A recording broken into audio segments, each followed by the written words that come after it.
Tróna agus is mis sé blánit ní grechán ordaimnach leis an agriocht threoireachtas agus tá hardha sásta fáilte a charóibh chuig an seminar annach seo an cúgú ceann bhain leis an Traschur atá ar bonna threoireachtas ó húsbhean fór go dtí dearcadh na nollaig. So tá an Traschur ar bon in áit an tinál farbathe a bhach a bhíle bheith arsúil I gceann seachtaí ach gan áras táid ar lína seachas de chéile go fisiciúil.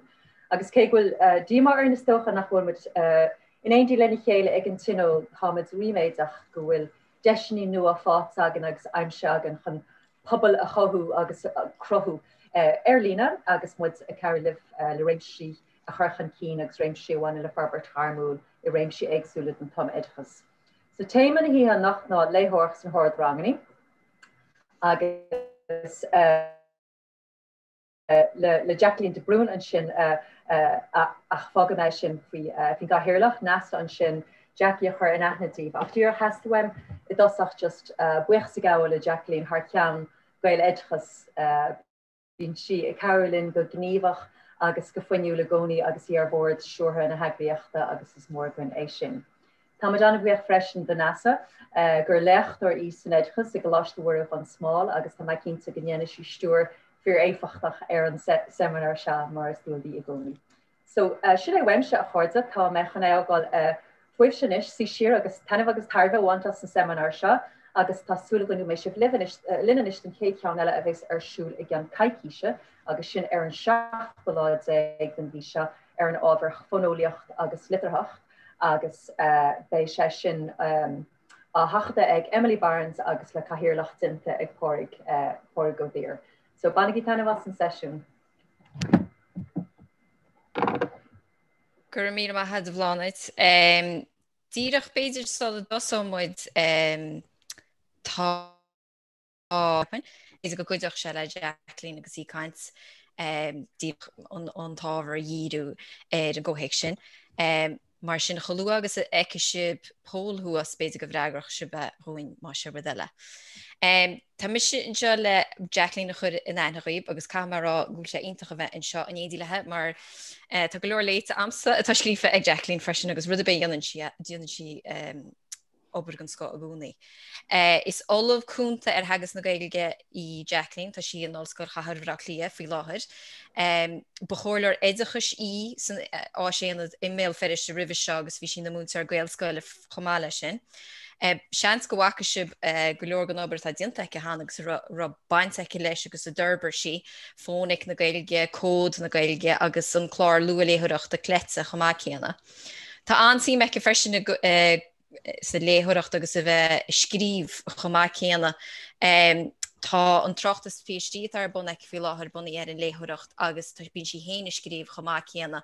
Bé an dar leabhar lethe mó inis go lua uaircéal atá áilsiú ag leabhar brach agus dúir sí lom gur cloch na gréine a tanimta ar an leabhar nó seo mar sin béidir má ecinn sib an tanim go bh sib sos cópte. Mar sin ní chuineo mis sib mar barlam an tám ágal ag Jacqueline ach tá mai cínta go máine sib antairmh as an méid tal rá aice.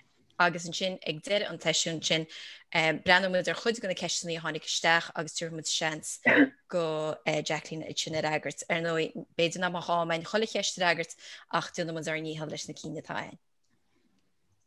Ar máige sin an neasa tá géirí tan scalan ag léimní arman. Tá mar géirí bheith cantinú ar an léitheoireacht Sna hArdranganna agus mar bhí neasa rá féo aithneag chuide go bharm ó cléite agus na luamhlínta agus na háisina sin le háisna léitheoireachta agus sem mogam lechuid na moid amate agus caiith mé Sna hArdranganna comáith. Agus sílam nach míon go leor airde a gin ar an chhlaachta sin na hArdranganna seo nach míon muid ag lé agus cuasaí Gaeilge agus bearla go muid ag leibh seo gathanga. So le Scileanna fábal seo ag léimní an tosaí arm. Le Scileanna bhí me géirí díriú isteach ar na Scileanna agus na Straitéisí ar dús. Agus an sin písa dhéanú ar bhainisteocht ranga tá sé deachar cinál an dárad sin na scarú ó na chéile nó amar bhí luairm faoin na Scileanna agus na Straitéisí bhí an ceistena an faoi ach caiad na cóhexanna nó go dé mar dhéanaan tú seo agus má luar an faoi bainistíocht ranga agus na cheachtanna an ceistetá na bhil cé dhéanaan dús na ceachtanna so ar bhela an dá rud a go láh agus ní féidir bheith glóir faoin léitheoireacht in amar bé gan inspreagadh agus dearcadh so de sin mar bhain cloch ar ahan rud gan until ní bheith skill ag na poisí so caihí an dá rud sin go láh mana bhfuil siad a géirí bheith leo ní léhí siad agus caihí muid inspreagadh sin a thuirt so tá me gulagul tríd trí gré an seo cinnal ceannar ceann agus tásúla go méid an dearú go ganglahí sin rudaí le chéile agus go mééis sin níos sailúra cinnal an mór fictar an sin. So má hasí am leis na Scileanna agus na Straitéisí agus an rud mór in Measúnú an Traschur ó hanga go teanga agus daoine atá clachtaithe leis an tumoideachas bhí sé sin ag tarlú a gcónaí agus just caiimiid cinnal tógal agus a bheith ag díriú a rihanama. So rahime tríd na PC seo ceannar ceann agus é cheangal leis an curriculum teanga na bunscoile agus na rudaí ar fad a thuirt le chéile. So na mór gréithe atá aitheanta sa curriculum teanga na bunscoile na mór gréithe atá sainithe ag an tuairiscil taide rin Kennedy et al. Well, sort of tatífír den curriculum agus a siad sin aihinch focail a clúdaí an focail roiach agus fónic folklór, díarfach agus tuiscint. So sin na mór rudaí atá le clúdach agus atá le theagasc agus teagasc na léitheoireachta. Nes tá siad sin scartha in ga a grúpa so tá na Scileanna srianta an agus na Scileanna neamhsrianta. Agus an difar atá idir na Scileanna sin na cin srianta is Scileanna iad a ólamíon daoine agus tá tréimh se ama áirithe gceist fólamíonn siad iad agus bogann siad a ra. Agus go pointse tarlaíonn sin leis na Scileanna sin ar fád. Na Scileanna neamhsrianta bíonn daoine ag cur leis na Scileanna sin an chodéile den síl. So is rudaí leanúnacha iad a tharlaíonn go deá agus ní bhíonn dearú leis an ólam an sin. Agus an sin na Straitéisí, so mas sin na Scileanna na Straitéisí atá sin iad na bailí na Straitéisí a tugad le bheith ag léamh. Agus tá Straitéisí cinnal scartha in trí grúpa an sin bhíonn Straitéisí agad roimh léamh, Straitéisí agus tú ag léamh agus Straitéisí inéad bheith léamh. Agus tá siad sin cinnal bíonn siad ag trasna ar a chéile, bíonn tú chur ceistena roimh léamh a an sin bíonn ceistena eile agad agus tú ag léamh agus an sin bíonn ceistena agad ag an dearú. So bíonn siad cinnal ag tógal ar a chéile thar an ama ar fad. Tarlaíonn chud na Straitéisí tuiscinna an sin, na Straitéisí a bhíonn agad le focail agus frasí nua a léamh, so cadiad na Straitéisí a bhíonn in úsáid ag na poisí agus gaithimiid na Straitéisí seo thuirtdóibh agus a theagascdóibh.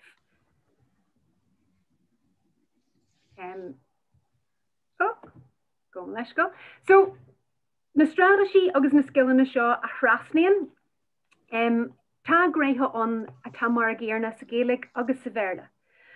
Agus tá gréithe an atá difriúil. So caiimiid sin na ibriú amach cadiad na rudaí a thrasnaíonn agus cadiad na rudaí nach thrasnaíonn agus le sin a theagasc is féidir tógal ar an dá hanga an sin. So tá teoiric an sin ag commons an bhain in Léitheoireacht chotin agus duine bé a thaisteal ar Titanic, tá acu ar an crochíir go bhfuil an chuideas módá faoin isce. Agus sin an áite bhfuil an teolas is mó agus iní ag tógal teangatha agus ag fólam na léitheoireachta. Tá bun in Léitheoireacht chotin faoin dromchla an sin a thrasnaíonn ar na teangatha ar fad. Agus tá mai caint níos mó na díreach ar an Gaeilge agus ar an Bhéarla a chu hangatha eile chomáith. Beidir teanga eile a thugann poisí ar scoil, nó teanga eile tá siad a gola ólam ag an dara level nó híomhmuid an scoil nó chomáid le scoil na le teanga eile. So béimiid ag díriú ar na gréithe sin mar sin atá sainiúil den dathang na PC sin atá gobaí amach os ceann an isce, sin na rudaí atá difriúil. So sin na rudaí a caithí tú a hagas, agus tá implachtaí móra an seo don tumoideachas nuair a thoisíonn tú le teanga ó bhain, ní gadit go le ras go dtí an tús leis an dara teanga, tógann tú ag an áitiúil na difriachtaí, agus díríonn tú ar na difriachtaí. Tá an bun in Léitheoireacht sin acu a hen trasna ar an dáhanga. So tá sin an táhata, agus tá sé táhata go bhfuil ag tógal ar sin isteachchans na hArdranganna cumáid. Let's go.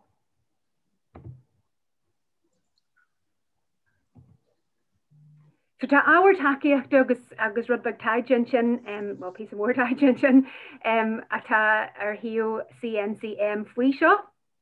Dinne bhí atá curtú níos mó ála sin tan leor sin ag Pádraig Ó Daoir agus Jim Cummins, agus tan lehanach ála sin ar an CEO atá úsáideach comai. So seo iad na Scileanna a thrasnaíonn. Agus sin an ceist mór a bhíon ag daoine tá sé fearrastra go mbíonn rudaí ag trasnú ach cad iad na rudaí a bhíon ag trasnú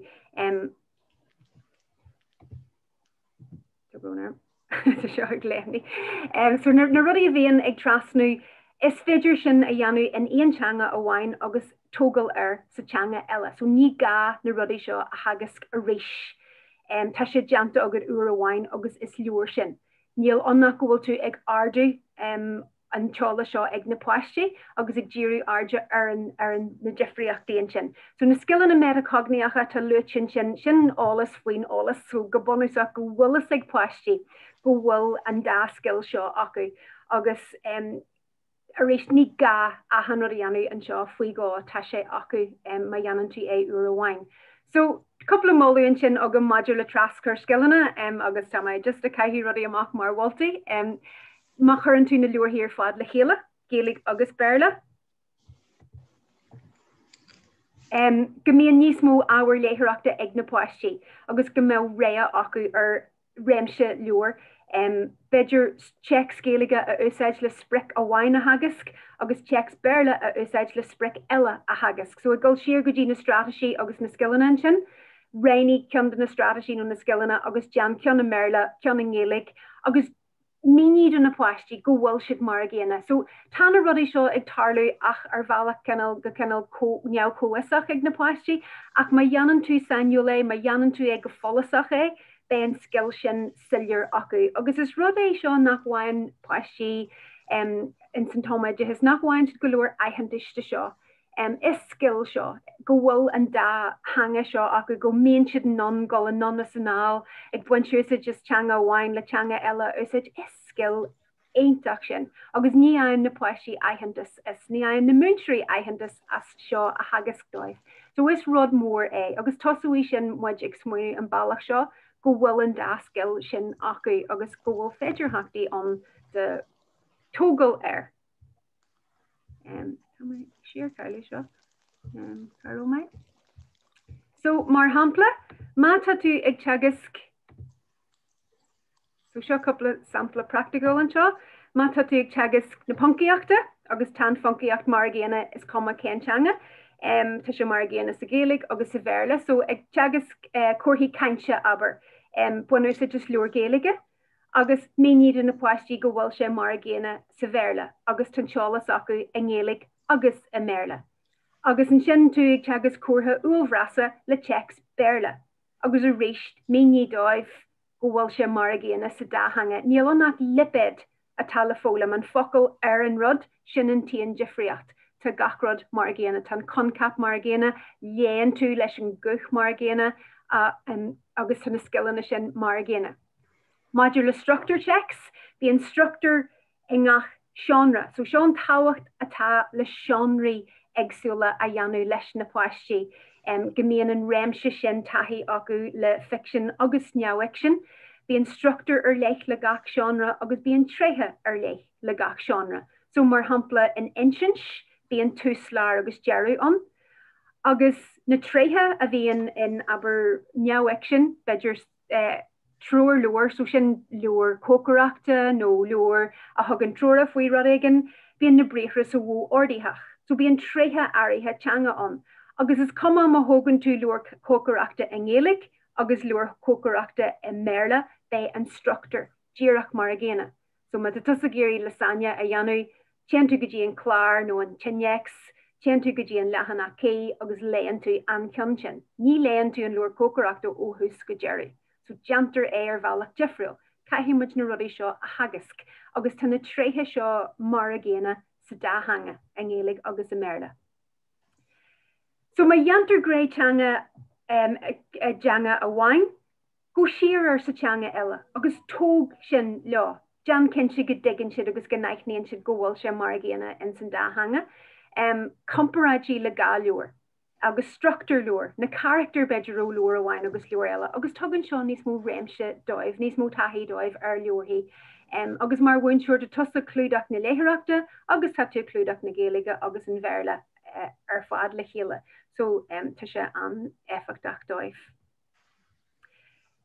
Rin strategy sin, agus tá coppla máú sin agam tan na rudí seo ar fad ar fáil ar hiúna agsúla in méarla ach cén fánach méid siad agin in Gaeilge cumáich agus sin a chur suas mar tugta meisiigh tuairt leid lehanach arthú. Just ruddy a chur ar fáil dóibh le strategy a chur a gifne dóibh. So nuair tan na strategy sin janta acu go mé rudig an acu bhfuil cén strategy tá de gola úsait. Ci déan strategy is fearlaat. Bun tríalas ní a brín an cin, bun tríalas an cin seo, go bhfuil chur a gifne an dóibh a gcónaí. Agus máú eile seo agus tuci mé rás na multi seo nuair tá mé caint faoi obair grúpa. Go bhfuil ról cartaí acu agus iad a gobar go neamhsplach in grúpaí, agus tá úniúireacht ag na páistí ar an obair a tarsúil in sna grúpaí. So ról in na difriúla acu sna grúpaí, agus go bhfuil acu céad le deanú acu agus iad sa grúpa léitheoireachta. So tuci mé rás heige seo sa bainistíocht ach go bhfuil strategy ar siúil acu, agus iad cinnal faoistúr ach tá siad neamhsplach ag an am céine. Agus coppla máú eile nó smaoinú eile sin foghlaim ceann na rudí móra nuair tá páistí le an Gaeilge stopan siad nuair nach daigeann siad chud na focail. So tuair strategy dóibh le sin a live show. In áit a bheith just ag tuairt focail dóibh an tamar fad nó ag rála go go dtí an ochlóir, go bhfuil strategy eile acu le bula faoi thuair am thuairt. Cén cuma a tar an ocáil seo an spragann sé picture, cén cíal atá leis. So ón Albert go mé siadsan inon na Scileanna tá acu le leidna eile a ail leis na focail seo a ibriúach. Beidir ceistena chur lehanach a bheith acu faoi sin an carte ABC, WAL síle me tar méarla, tan Gaeilge ghád níos fearr, ABC. So go léanann siad seo isteach agus iad ag leo leor neamh sin. Na rudí a tarálas acu, rih leo, na rudí a bhuail á ólam, agus in sin nuair atá luair leite acu teachtar rás hiige seo agus cadiad na rudí a dólam siad. So go bhfuil rudaigh an acu le ard a díriú agus le álas a thógal. Na rudí seo ar fad níl méid malú de gine bheith na seasaí an lear fad ag fotocópaíthóir ach go mó na rudí seo deanta agad aonúair a bhain beidir leanaithe curtha aitegan ar féidir a ail go forest agus go bhfuil siad ar fáil dóibh a gcónaí agus nachhfuil siad tusa ag obair agus a chur fotocópan ar fáil a réhanama.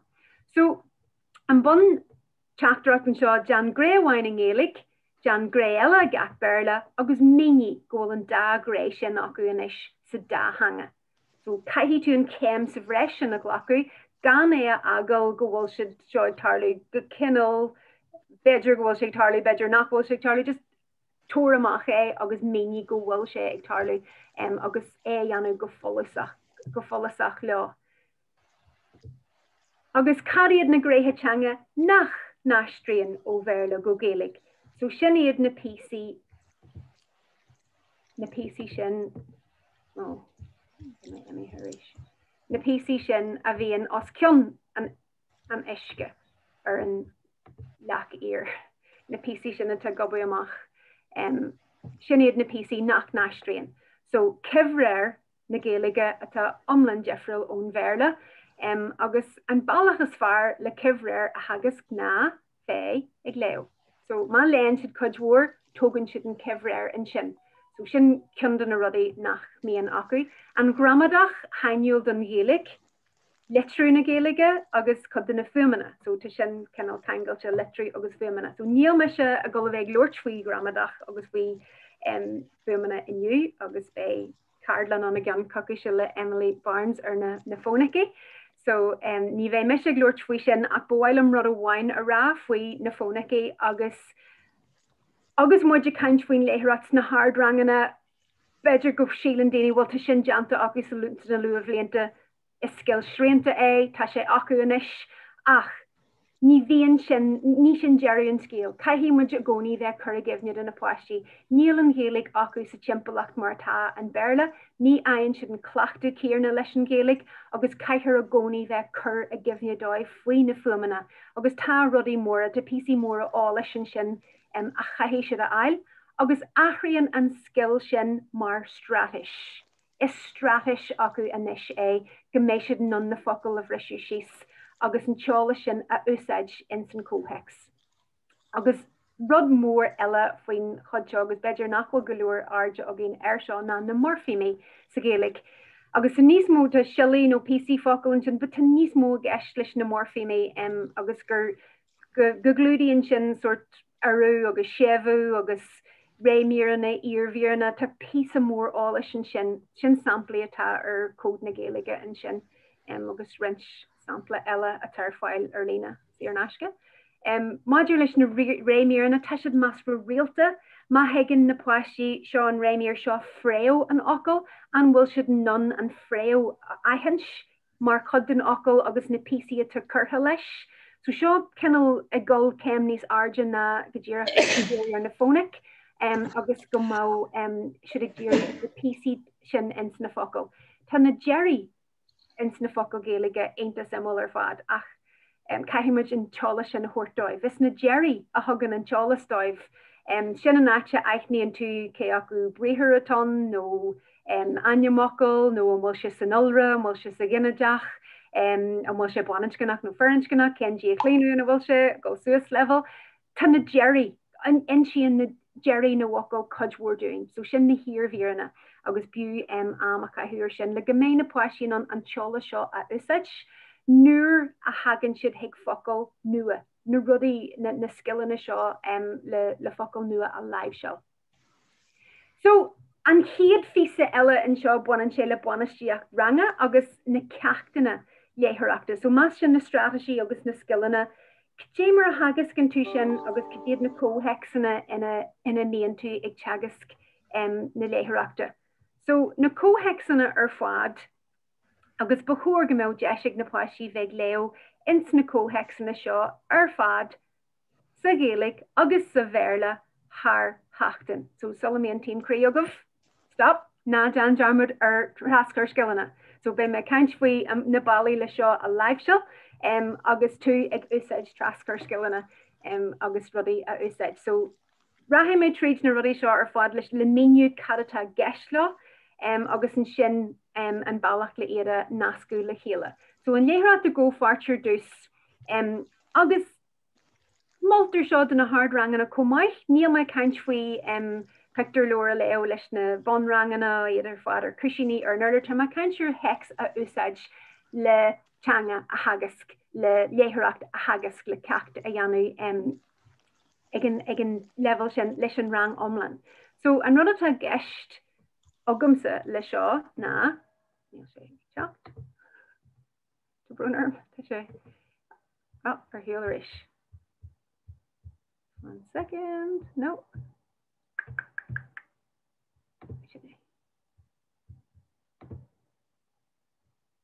So an rud atá gceist leis an léitheoireacht a ggófáirt ar dús, sin léitheoireacht omlan ranga, nuair a dhéanann tú ceacht léitheoireachta leis an rang ar fad.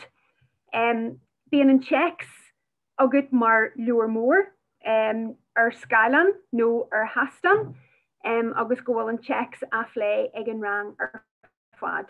Tá nílas agam bhfuil ar thula sé faoin seomra nuachta, tá sé sin omlan farafa don léitheoireacht a ggófáirt ag an level seo is nuachta é ar lína, agus bíon alt nu an faoi láthair níl sé achar fáils na sé chundaí ach sin scéal eile, but tá sin omlan fórstanach don ceneal seo teagasc, go bhfuil sleacht agat agus is féidir golasteach an go min. nó go fiú an leathanach a chur suas agus sinna úsáid mar hex le ddír an leathanach a dhéanann freibil go seachtainú. Is féidir rud mar sinna úsáid just mar hex le ddír ústeachar. Ba chóir go mbeadh an check seo ag level dúchlanach mar tá sé faoi stúr an bhunsúra. Seo ceacht léitheoireachta tá na páistí go le bheith ag foghlaim, ní bheith siad ag gobar go neamhsplach tá siad faoi de stúr, agus tá ach leo an táhaachta an seo comáith, agus réimse seán rééis. So seán áitimíonn tú ag play structure, na strategy tiiscinna, na Scileanna, fónica, breisiú síos, na morfímí, deanan tú sa ceachtseá leis an rang omlan. Agus le na dheanú idir gríomhach agus dialógach, plé na ceistena, cadiad na ceistena bheith agad rih leo, agus tú ag léamh agus in éidir feig leo. A chimra a dheanú. Túr nó tatal a dheanú, ceann na strategy a réinú agus díriú sa ceachtseá leis an rang ar fad. Agus is féidir na páistí just a chur a gceisteacht, ach go mbíonn spric a bhain agat le gach ceacht, so beidir díriú ar na bréithre, an sin níl na páistí ag scríú ar an leor, tá threoir an sin, agus tá sé rud bh garam, agus is féidir éirí ar chat amach le marcar agus circulacha rudaí, nó lipéid a chur suas mar atá deanta ar an leor sin, le díriú ar foiintíon sin. So is féidir foghlaim, léitheoireacht, gramadach, cehréir, na rudaí sin ar fad a chlúdach ach i ggóhex teanga hever. So in áit lehanach ibre a dheanú tá cóhex acu le fíor leor. Agus go maithíonn na páistí go bhfuil siad mar chud de phobal léitheoireachta nuair a Scileanna an cineál seo ceachta. An cineál eile ceachta ná an léitheoireacht faoi threoir.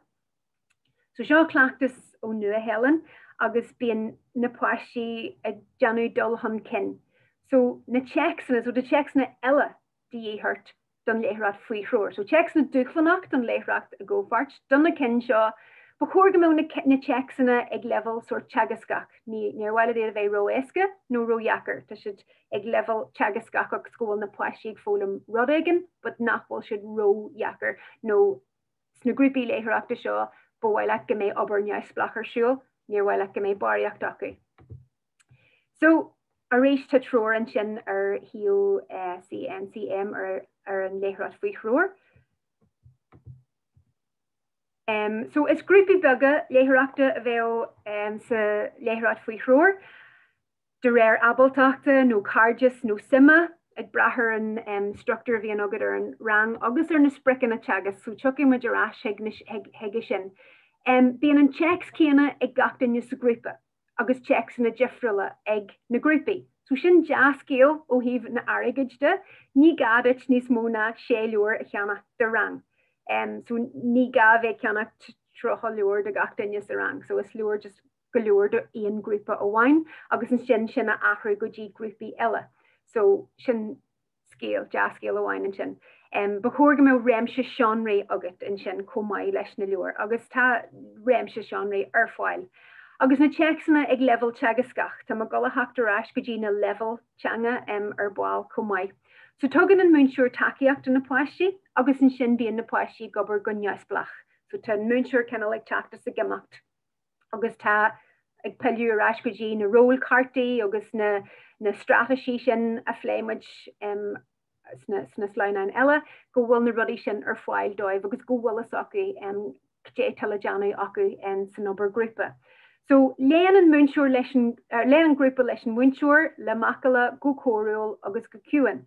Agus ní bhíonn na páistí ag leo duine in dhé duine ósáard, agus tucaí mar ais heige sin comáid. So is féidir tógal ar gré teanga a pléadh sa léitheoireacht a ggófart. So an léitheoireacht a ggófart bhíonn ceacht sin an den rang omlan, agus leis na grúpaí mar sin bheithe díriú ar gréthe sin ach ag na level cé. So mata na páistí an grúpaí abalteachta bheith an difriúla sin ag tarlaú agus tú ag live seo could gré nó could strategy bhí an ag an level sin leis na páistí sin. So deantar ach leo faoi stúr, agus ar bhealach an léitheoireacht os ard sin Measúnú. So má éireann tú ar na páistí bheith leo duine sa grúpa, tá tusa ag deanú Measúníthe orthú ag gach ceach léitheoireachta, agus an sin ní bhíonn an tam agad a bheith teagasc, agus níl na páistí ag foghlaim na léitheoireachta. So má churann tú ceisteart haon agus tú ag éisteart le páistí ag leo os ard, codéta na páistí ag fáil amachas seo, agus codéta mise mar bhunsúr a fáil amachas seo. Tá ag deanú Measúnú gach lá, ach níl an teolas agam le bheith ag teagasc, agus níl na páistí ag fáil deis bheith clachtú strategy agus Scileanna.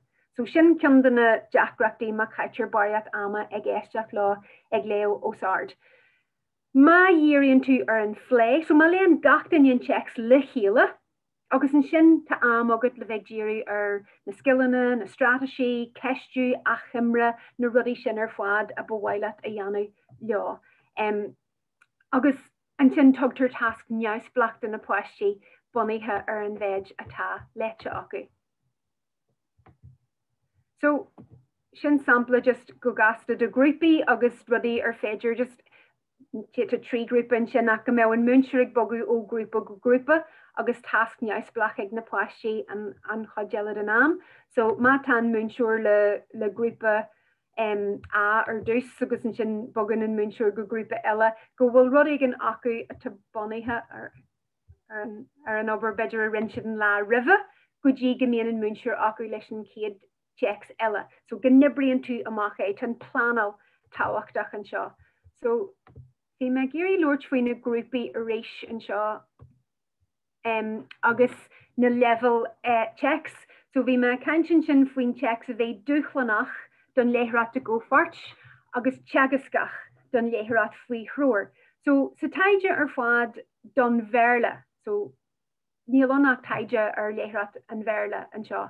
Níl a léitheid de haide agin an ngéalaigh faoi level checks agus na rudí sin ar fad.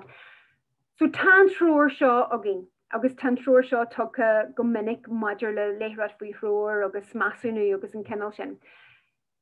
Tá bhí me sé rud beag éireach faoi seo ó híomh na Gaeilge agus just go raibh sé ard agus na poistí a bhí ag plé lomsa ní raibh sé ag buint na level seo amach agus bhí me suin god tá seo bhfuil seo roiheachar an bhfuil na level mí cheart go dtí go bhacha mé an taide nua seo ag seannahan a dear go bhfuil nótha go nótha a cethir fan géad ro ard mar rud teagasc agus nuair smuintin tú ní agan sin ach beidir sé fan chéad den checks le bheith foghlaim.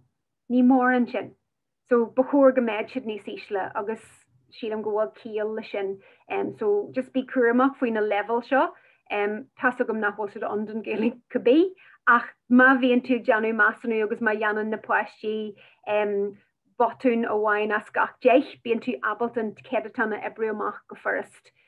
So sin an threoir atá an ach tá sé ard. So just bíú cenal bíú ardúlach faoi sin. So deanan tú measúnú leis an ála seo ail agus go dé mar dheanan tú measúnú eistin tú leis na poistí ag leo ó sard. So ní dheanan tú sin gach lá ag gach ceacht léitheoireachta. So le measúnú a dheanú Sucrí cé có minic is a dheanhí tú measúnú. Beidir go dheanhí tú sin uair sa bhí. Go mé ceacht amháin agad uair sa bhí ag éisteach leis na poistí ag leo ó sard. Agus go mé siad mar grúpa agat mar a bhíon ach go mé Scileanna acu bheith leo ó sard agus go mé tusa ag bracú nótaí. No má tan tam agat ach tas agam nach méon iad a ghlacu duine ar ginne. But is far é dheanú go neamh ar a mú agus just gohfuil tú éisteach lá agus a ghlacu nótaí. So na ceistení a bheith agat agus tú ag éisteach lá an bhfuil siad léfa an léon siad an léiríonn siad luas agus prósáid. So prósáid sin nuair a léiríonn siad an funkiacht agus an cibhrear gohfuil an freasal a gceart acu agus stopan siad ag na háit na cé. So sin nuair léiríonn siad go diggin siad an checks. Cad iad na háidí a dhéanann siad na botún. An dhéanann siad féin ceartú, tá féin ceartú a roas. Má dhéanann siad botún, aithníonn siad, téann siad reis, tá siad neamhsplach, tá siad ag deanú go hanmhaith. Cad iad na Straitéisí a úsáidn siad agus iad ag leo, a muss ag brathar rarc an bhecinn siad an tús slitúr agus an sin chuann siad isteach focail eile a thosaíonn leis an tús slitúr céanna. No an bhfuil siad ag breisiú síos fuamanna agus beidir nach bhfuil siad cinnte faoin na fuamanna. Glacanntas an nótaí de sin, agus an sin is féidir díriú ar sin sna seachtaí eile go dtí an chéad measúnú eile. So an bailach sin chuann tú poistí le chéile, so aber go bhfuil chuigear nó séisiir agat nach bhfuil rócinnte faoi level áirithe na fuamanna, is féidir na poistí sin a chuir le chéile agus díriú ar sin lá sa chéad tréimhse eile. So tugann sé álastit do do grúpaí agus donna cheachtanna atá gula bheith agat in é sin. So tá sin an úsáideach an sin. Come leis go. Tá ga chéineal léitheoireachta le deanú agad comhaith mar chud duna cóhexanna agus sin an léitheoireacht leathan agus an léitheoireacht góin. So de sin le tarlú ach na Jandarmid tá ma de gulráis go dtí Traschur Scileanna agus go méo gohfuil tú clúdach seo in chud na cheachtanna eile chomai. So maidir le léitheoireacht góin, sin an léitheoireacht a ggófart agus an léitheoireacht faoi threoir. Nuair a phléann tú checks ag level doin, agus jantar ach leo ar an checks. Sin clachtú léifachta chomai leis an ach leo go bhfuil deisiigh na páisí bheith leo an checks céanna a rééis agus rééis. Agus ma dhéanann siad sin ar aon checks amháin, tan scill sin acu de hexanna eile. So ní gach checks a leo go dóin. Córceann an seo an siúd. Agus an léitheoireacht leathan mar sin an léitheoireacht neamhsplach. So bechóir go méo seans acu, so léitheoireacht a ggófart, léitheoireacht faoi threoir, agus ag an eile sa cheachtain an gréithach seo go méo seans acu bheag leo go neamhsplach. So am sosa, tref sinné, am lón, am cuan, just am a hortdóibh, leor a leo a bhfuil dúil acu héanon, a réiníonn siad héan. Beidir cuman léitheoireachta a bhhainú don na páistí sa rang, agus go réiníonn múnsúr nó na páistí. Is féidir checksna a úsáid a léisiad rive, agus iad a ach leo sa léitheoireacht neamhsplach. So tan taithí sin acu agus tá siad ag clachtú ar na Scileanna sin. Agus jantar clachtú ar na Scileanna agus na Straitéisí a rinneú sa léitheoireacht góin. So tan léitheoireacht leathan táhachtach don clachtú. So na Scileanna agus na Straitéisí seo ar fád a dhéanann siad sna cheachtanna go méid seans acu iad a chur a bhaim agus a úsáid. Agus tan léitheoireacht neamhsplach an samhfuil tá páisig leo ósáard eistin tú lá agus rud a thug meise faoi dearcadh chomai agus iad ag leo ósáard, ní bhíonn an tuiscint acu nó tá siad ag smuoinú ar an chur láthair, ach nuair a léonn siad go ciúin, má bhreathnaíonn tú má argandú ar na súla, bíonn siad a gol an non na sanál, tá siad a gol arás ag seiceal, tá siad ag deanú rud ag an níos deimhne agus is an samhfuil just a bheith cifid orthu. So tan léitheoireacht leathan an mhaid just don clachtú sin go bheicí tú na Scileanna sin ag tarlú. Agus an tríthú chuid, an chuid is táhachtaí ach agus gan é ní hardhaí na rudaí seo ar fád bheith dearfach agus an inspreagadh sin na hortdóibh. Just chuirmeis suas picture an sin de leor, bhí an tailm an taide seo a tarbon agam a dhéanú agus muoinú a eiló cog agus tá mé an bhuiacha sin bhí meise abalta just na muirthaí leor a cheannach. Agus just ceannaí mé leorthaí éanaratha ar dús, lé mé iad, agus réí mé na cin a híl mé a bheith maith le húsáid sna ranganna mar chud de mahaide. Agus mé ag leo chomai bhí me cinnal ag go garú a chur rudaí in ord, agus sílam go an ceann sin níos Jacqueline an ceann sin, agus sílam go an ceann seo níos fosan an ceann sin, so bhí me géirí cinnal just dearcadh hortdú héan ó híh level dúchlanach agus level teagasc leis na leor, but tá cuid na leor galanta tá rudaí deasa an mhaon sin just tá réimse leathan an sin agus cuid acu just léman siad amach agus muidir caint faoi Traschur Scileanna tá teanga eile an sin an ubalonga tá zombie an sin na cin sin an lá an láhharú a bú is sreich ainta deasa sin agus is léir go bhfuil na páistí sin ní sinne ach tan checks ag level níos in leibhsealaithe nó só leibhsealaithe ag léitheoirí an Mary Celeste an sin, má tá gurí tatal a dhéanú mar Straitéis níl leor bí níos fearna sin, réiníonn siad a nearú héan don scéal, don bhíniu, so tá rudaí galanta an sin agus na leor neamhaic sin chomai leorthaí álais, tá páistí an agus barlá bheith leo leor álais, agus spreagadh sin iad má tá sim acu in ábhar áirithe. So is féidir leor a chur a level go cainiachtúil nó go caiiliachtúil, agus tá géirí cinnal seo léú tá an ghfuil daoine an gothairithe méle nach bhfuil a bhaach le leorthaí a chur a level agus level áirithe a thuirt de foiistí. Nílas agam fan Gaelic ach tuigim an cinnal leis go bhíonar géine páistí a chuirse a mosca agus gan an deise thuirtdóibh a bheith ag leo rudaí bhfuil sim acu antú agus sin an feagar bhil an bheith caint faoi level a dhéanamh go caiiliachtúil agus an chéile tal sin go núsaidan tú de chial. Go bhfuil critéir agat le leor a chur an ord or agus le lewer a chur a level agus gomíon go réíonn tú na creature seo ach mat a simig poiste a lewer na chur stop lá. Tá algorithm mas sin an focal charter algorithm ag rií fao lewer verle hegla tiidir lewer a chusteach agus tugann siad na level ditch. Janan siad contas ar na focal agus tá sé an canal mathematical. So neomagic iri go sí an bailach sin bar an lewer a canal a glacu mar rod omlan agus mata simig poistí leorhí iad a hort dóibh.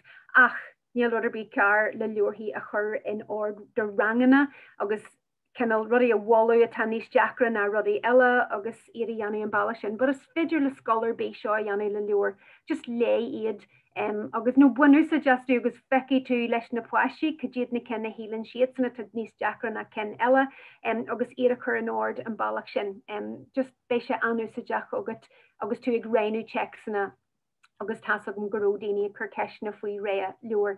Glach min graingraf seo agus tamis an iris faoi seo rudí a chur mé an ord agus just glach mé graingraf just go na nuair derm an ord gur chur mé rudí a híl mé bhéníos Jacqueline na rudí eile in san ord sin agus nuiste seo don léithreacht faoi threoir so seo leorhí ag level theagasc.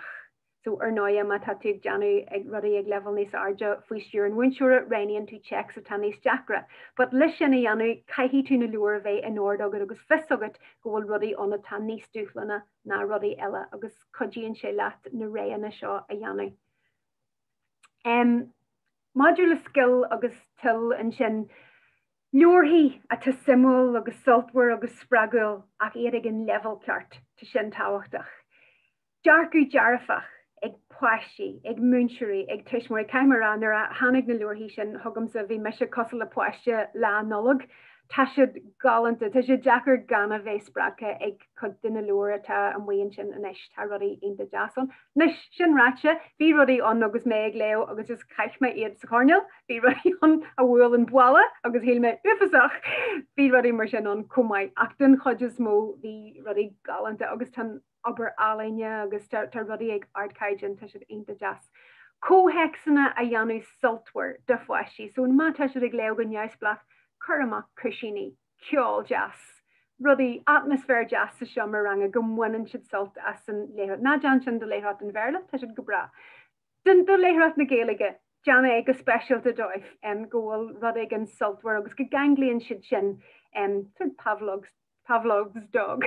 Go ganglíonn siad léithreacht na Gaeilge le ruddy pleasure agus luach na léithreachta a aithins tá sé táhaach. Go háirithe na poisí seo na hArdranganna atá a gastra go dtí an dara level, agus tá méid bocht léithreacht a go bheith acu ag an dara level, tá seo de dhéich go géir arthú. Rach agus tuairhí sin foiidir na luairhí sin a réine mé tá siad ar fád tanna go leor, má chríithníon poisí luairhí tanna Mohin se goal rud an janta acu te echt janta acu. Úneireacht sna grúpaí, agus tu sin táhaach go mbíonn na poistí go maithíonn siad san gur leá an grúpa seo agus an cleachtas seo agus go bhfuil siad go bhfuil an na ról cartaí acu agus go bhfuil stúrthóir an agus go bhfuil siad ag feimnú go neamhsplach agus a rís deanan sé an léithreacht pleasure dóibh go bhfuil siad a gobar lena garde agus go bhfuil siad ag rint smuinte ag díosparach faoi rudaí, Dinne wine ag tógal barrel a wine, dinne eile ag tógal barrel eile, go bhfuil an plé seo ar siúil, just bíonn sé an pleasure dóibh. Agus spriccanna a hort dóibh don léithreacht. Beidir na drama, that my cancer, when Mr. Usa just drama a tagan asiana don léithreacht ósard, agus is drama iad a léin siad ósard, so an léithreacht goin a chhlachtú, go bhfuil sort cur láthair a gceist leis, so an ait leo ósard don Measúnú, leo ósard don cur láthair. An rud céarna bheith a gceist le bheith leo ar Ceisteanna ó Google Classrooms. Tás an grúdaine ag úsáid na rudaí seo in san Gian glasal, but bhí scolann ag buint úsáid na hArdain seo rive, cabbéad an oberwala agus just le teagháil a dhéanú le tuismóirí.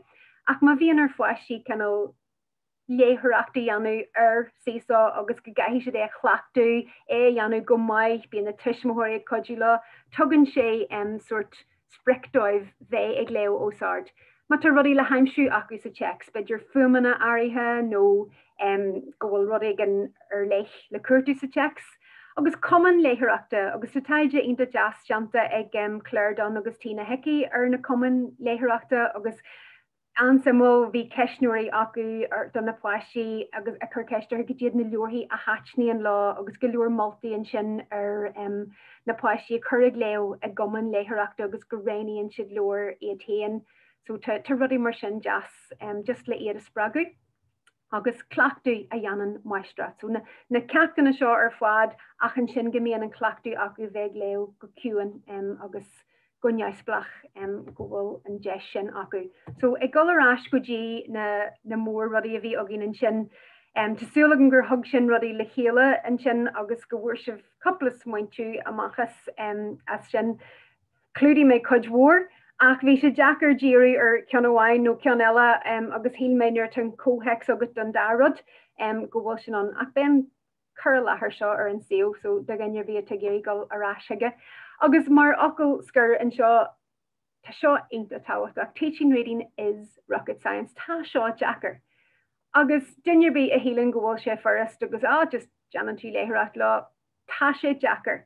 Agus sílam nuair a aithníonn tú nachhfuil tú leat héan agus nach sílan nach tas bhhain a hílann ggóil sé Jackar go godíonn sé leat tá castachtaí an seo agus go háirithe nuair táidig leibh seo ga hanga tá implachtaí eile an sin, but tásúlagan go bhfuair sibh bailí an sin le rudí a cheangal le chéile agus le rudí a phleanal go mééis sibh non chuid na rudí seo a cheangal le chéile.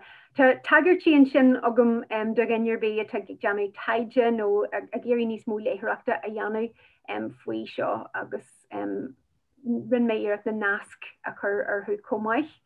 Agus mata dunne bí a géirí go le deagwalum Jan sin nó me se ugneach a mé ag garchar Scileanna an tamar fad agus nuir tá deanú taide an léitheoireacht agus bhí me se is Scileanna solar hála an Gian glasol agus an éis tá ugneach leom héan ag an rihre ag cheangal gacrod le chéile so lehardal mata ceistena agah moltaí agah níos mó álaistí ar a bí géad agah tá me se níos mó na sasta golarás agah agus níl fregraí agam ach tá moltaí agam agus is fiú rudí a chríal mar sin. Okay, so sin machadsa? Gur míle maithad Jacqueline tá nílas cin tólas a bhíon sin mar sin tá cheappa seans chuid gan na ceisnaí tháinig isteach go si freagraí hána hain. Tá hartar dénú me daing breanú an na ceisnaí ach camerará go leor go ábhar bhéad ní bháin go sé bunaí ar a taide ach bhí samplaí practical agus tá cheappa go bin cean rudí a heastíon ó bhúnsaí so go mééis rudí anna iad hain. Cé go bhfuil go leor gan na ceisnaí freagraí a tána díreach bhharrtamas cúpla ceán a ficamach a bhechtún anna phlé, agus mar dúirt tú hain má tá aon cheiste géin na bí cínta rolla deagháil le Jackie faoi. An chéad ceán natá seo a pucaíachchan ná bhfuil éon app an chun takes ascuilge i léomhchuit agus mátá céir de bheasar sin. Well, ní hé bhfuil is aber punkai to sin foil foil le macharntí checksteach, but to piece an simul agus curme actually an talt seo foin taide Traschur foil her ag an dramig aber punkai agus a go sin a trinoide tá aber bon acu ag ober hek guch a hen an Scileanna agus Nur léime sin díslódal mé an NVDA, tá sé agam an éisiir bhí aber agam chur is nó gacrod a bhí ar Scileanna bhí si a leodú. So héil me gro sin an special go bhfuil an rud seo ar an bhealach naid ibríonn sé go brad an bhéirle, bhí sé rudbag canal robot ach agus den gélig bhí chud na fumana nach ro geart, but credim go bhfuil si ag báilú samplaí den gélig agus go bhfuil si a curla seo, so hé me gur jazzcéil dá creid se bhíon sin. Tá me cheappa gúil si a cuairtú glór freisin má éidir mu sin de glórach ar fáil chob. Agus chur mé an taltan sin a scréisiid ar an listan sin, so hé me gro an obair sin éintach simú ar fad. Saoilí a lehéide bheith agin a bheith abalta an Scileanna a leo. So yeah, so tá rudig an ag tarlaí an bailach sin. Coist na rudí eile na ceistena eile sin na bhí an freagraíú iad, agus ní sainolaí meise ar na sain réitenis, so bheith leis gur an ruderbí a ragart a bhainean leis na sain réitenis. Tíhan muide just multi de bheith leo na cóhexanna defriúla sin agus tasúlagam maidir leis an léithóir drogalach gur just in san cod faoin spragu goró sin ach bhí me géirí peiliú just ar an cean faoin léithreacht grúpa agus cod na cheachtanna sin a chuir mé isteach ar na picture an sin bhí rinshhaithin sin a bheith níos fearr ranga sé ach don léithreacht faoi chrúir. So tá sé brathir cadé nuair deirtú tú na grúpaí sin léithreacht faoi chrúir ach uorscéal ranga bheith sin ag level níos deacra. So beidir gur bhaile rudig so tan Mary Celestin sin ag level níos dúchlaní in sin commaich ach tá cudhór rudí a teach amach bhí tháinig mé ar na mains hóisiiltin sin gurú coppla leir nua atá ilsiún sin commáis tá rudí deasa an a rihanama. Agus nach ítach an rud gomach nerid samplaí ar fáil agus stohí go bin dá scéal a freisin gohún gohfuileach a bhfuil méid sin ábhar ar fáil agus óhannig cinn bhfuil siad léiteach agus scotachríomh agus scúil siad úsa deach ranga. Díreach ceist eile beidir a Jackie an bhfuil Valley a bháilthach an léitheoireacht a heimhrú in ilrang áit sa bhfuil rionsá level comas. Stoigh ar bhealach gohfuil chuide an cheiste freagraí a tána maiall go bhfuil grúpáil a gceist agus leabharthas mar sin ach díreach beidir go maitha gur a coppla rud eile rá faoin gceist sin. Well, sin ag ddíireach agus mat hanna leor kennal level jamtamach go garu go mé na pleisi sin go méach go dtíad na kenna win an lá agus go mé rudí níos agrithe but buinan se le bainistíocht ranga comá go míon na deisina sin agus mar ilrang bhein an obergrúpa homlan ag fórstin den kennal sin teagasc na pleisi occurrence na grúpaí H'Ardranganna atá acu so fórin sin go mór den kennal sin teagasc gofinse. Se agus stohí ag level ar bhealach freisin le ilrang na bíonn siad an neamhsplach nach míon na daltaí bhíonn in ilrang go minic agus beidir go gcuideach sé sin lo. Tá muid tíocht gar gon déire ach tá cúpla rudin seo beidir bfach úsáideach roiomh ach chuoine ní sam Jackie bhfuil tusa gcéire ó siad ábhar gail is agus go leiscail tá chun cíinearm hain. Rint acuní bhíonn sin go réalaidechas ach beidir sola gríochtaí muid díreach le rá gúil se táhachtach go dtígann sib gur féidir a gáil deagháil le Jackie sin ihir hían go mé an chuir láthir le fáilróg freisin go aon duine a ggéir gáil siar ar an ábhar mar bhí go leorann sin ag Jackie faoi aber taide bhfuil tú ná breanúir aber an rud sin faoi a seanahan is rud mór sin atá áléif í láthir fao dúchláán an takes agus mar sin beidir gur fiú breanúir sin go bhheicisib agus freisin aber chuide gan na rudí a lua Jacqueline sin níor lua si gur í héin a scríb chuide acu mar hampla chuide gan ábhar an sin atá ar an NCCR an CNCM is si Jacqueline hain a bhí am món aibre ar na PC tróireach sin níl si tuairt mála bit a héin ach tá tábhar sin a fáil agus an úsáideach agus é practicúil go siúmar ranga. Sola walk about Jackie bhfuil tú gcéire bhfuil éon rud eile bhile a chur leis sola gríoch níon muid a nocht? Well just bhfuil mar reisiúla daoine just an teachtarach sin faoi na cóhexanna agsúla léitheoireachta agus deisina a thuirt na páisí bheith leo cudhór agus ag bailí defriúla so nach bhfuil íon bhealach amháin. Bhí cud na ceistena sin bhain siad le léithrí drogalacha, páisí spragu le bheith leo, páisí nach bhfuil ag an level ranga. Just cudíon na cóhexanna defriúla leo agus an nuair a gceiste go na cóhexanna go mbíonn léitheoireacht ranga an léitheoireacht grúpa, go mbíonn common an go mbíonn siad ag leo le carja, gomíonn siad ag play rudí le daoine eile agus nach míon an léithreacht mar rud uigneach an tamar fad, bíad sé uigneach commaich ach ní gcónaí. So gomíonn na cóhexanna defriúla sin acu sílam go bhfuil sin an táhacht sa Gaelic gomíonn na deisina seo acu ach dearthain le Scileanna gur an réimse leor an rud is mó nachhfuil acu agus beidir go neanthú daoine as muintú ar na leor atá acu faoi lethair go má níos mú a réimse an gothairithe leor neamhaic sin. Agus nach mííon go leor taithí ag na poisí bheith leo cheachtanna neamhaic sin agus tá sin an táhaach tá teanga eile ar fád ins na leor neamhaic sin. Agus is bailach é le bheith teagas na scríbhneachta bheith níos mó álas agus a bhí sin na neasa so bheith bonú na ceachta na scríbhneachta ar an rud atá léite acu agus go bhfuil an taithí sin acu nuair nach bhfuil an taithí acu le leorthaí neamhaic sin tá se go bheith onanta Jackar acu bheith scríú nó ag plé. Agus smuintigí comhaid ar an chiad scoil eile ina méisiad ag leo checks leor teanga agus leor a bhaineann le hábhar áirithe is neamhaic sin an chuid is módá. So caithí siad na Scileanna seo a ail sa bhunscoil rih wogu is seach chuide hí sé go mór leo na Scileanna sin a ólam go lua sa bhunscoil sola mogann siad ar aige an dara level. So tásúla gur go bhfuil ábhar macna bhain sin de géine cabbé níos mó na ruderbí mar dearm níl na freagraí a lig ag dinnear béis ní honna nach an scoil, ní honna nach an rang, ní honna nach an bhainteoir nó grúpa poisté tá gach cóhex difriúil ach glachan tú an seolas agus ibrion tú amach é le bheith arúnach de cóhex héan agus sin an rud is táhaí comhaid níl canal de íon rud óran de gach duine tá gach grúpa difriúil. Ach mar bhainteoirí le taithí agus le canal álas ar de grúpa héan go méid tu san non an seolas sin a ghlacu agus a chuirn arhaint de rang héan. Ach mar dearm bhreail an bheith agil a daoine is mailam.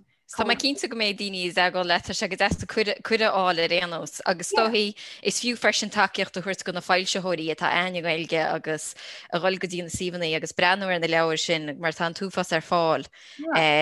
Agus stoigh go bit an chéad a bine riantas Jack in neachtú díriú na fáilseóirí agus na síhanna sin agus dú bailú na leabhar le chéile. Well, so good rud a wine a harla the cudword na leor asclo. The kin a chiami me mar ian cup of wine agus in hu me le sé hope a chiana ni ro file. So Shelam Grishin come in a five ni kumai a the enignafual chi hori ginyanan should nejari ha agus shin ganyilter aid agus nach nyanter and clo or who no nach wal shitter file in Asian. Kujaku current shitter vi kud na sham kenshin on gum the scale to esa agus is the entire mechanigan clo nua a mocker hushin. So Emmy and Ruddy ask log is in tagging rash, but gan an keshtaker, ni ve soccer go rahart ar na lure agus cut in the shan lure teshes land comoilish na lure nua no an amani ni spar. So you'll be one trio as Ruddy yeah. Agus Spáin an trathóireach nó go dagan achló nar víns tóir leabhar so is fiú cholatóireacht.